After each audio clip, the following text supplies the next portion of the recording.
Eyewitness News analyst Lieutenant General Reginald Centracchio joins us in studio now. General, you were Homeland Security Advisor for Rhode Island. You have vast experience, expertise on terrorism and anti-terrorism strategies. What were your thoughts when you heard all this go down today? Well, initially it was certainly a shock, but at the same time, when you saw several things going on at the same time, I knew that it was not random.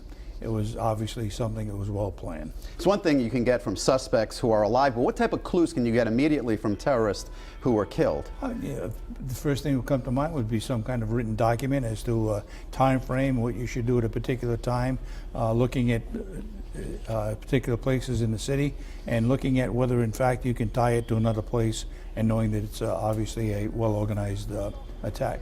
Because of the coordinated nature of the attacks, this really required an organizational style planning. I do believe that. I think when you look at the coordination with 6 different places within the city, basically all at the same time, it had to be planned. It was organizational attack as far as I can see, and it was not random.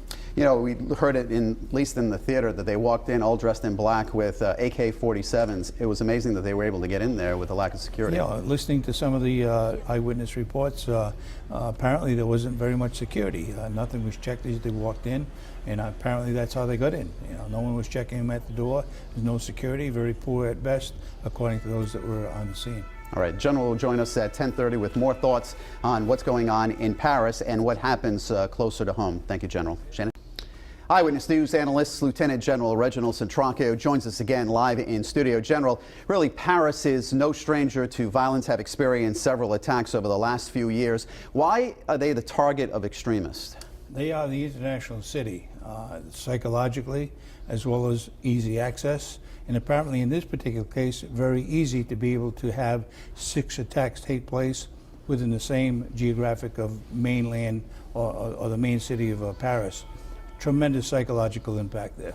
You were instrumental in setting up the Fusion Center in Rhode Island. We're talking about different agencies sharing information. They must have been checking on chatter today, especially with what was going on in Paris. From what I can see, there wasn't that much chatter. There was no precursor to this. It took place in right on time, 6 different places. Usually when you get the ability to have some kind of a chatter, it's somewhat of a warning.